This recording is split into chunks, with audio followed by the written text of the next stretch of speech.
שימי לב לין, אני אציג לך כמה שאלות של ידע כללי, ואת פשוט תצטרכי לענות עליהן. אז אנחנו יכולים לצאת לדרך. הכי פחדתי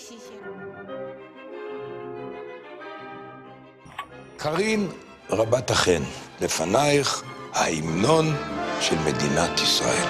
עלייך להשלים את המילים החסרות. כל עוד בלב. כל משחק כדורגל שיש, שרים את התקווה, כי זה מביא ניצחון לקבוצה עצמה. זאת אומרת, שחיברו את ההמנון, גם לכדורגל, חשבו על כדורגל. וגם לחגים שאנחנו קרובים. ההמנון של מדינת ישראל. עלייך להשלים את המילים החסרות. כל עוד בלב, כל עוד בלב.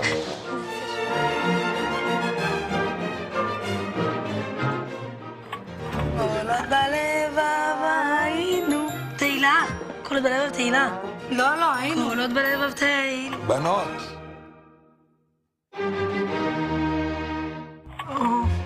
מיה.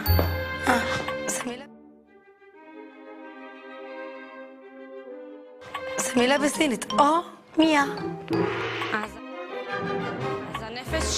הנפש היהודייה שלו, אומיה. שמה זה אומר? שהיא טריה, שהיא נוצצת, זהב. נפש אומיה זה כאילו שאנחנו היהודים אנשים שהם אומיים. כאילו אני יודעת, כל אחד יש לו חור בהשכלה במשהו. אבל היופי שלי מחפה הכל. היופי שלי מחפה הכל.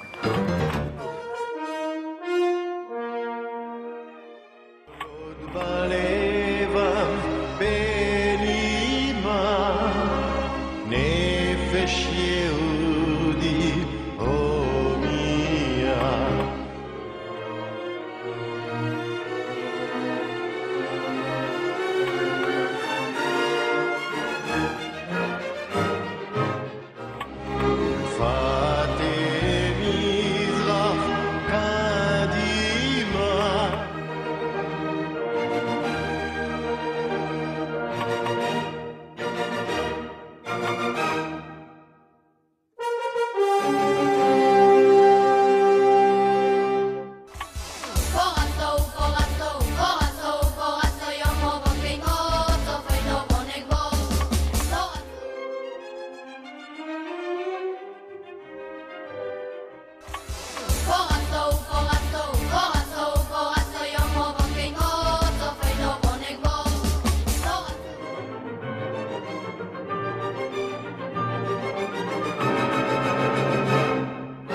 בהיותם חופשי בארצנו,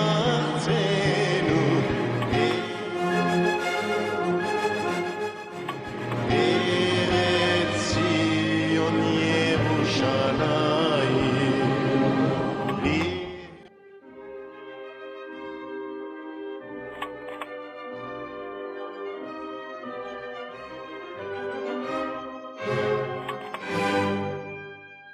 יום העצמאות שרים בתקווה, כי חוגגים לעם ישראל 60 שנות קיום, או כמה קיום? אנחנו ב-60 שנות קיום, לא? 55? 55? 56? כמה אנחנו שנים בעם?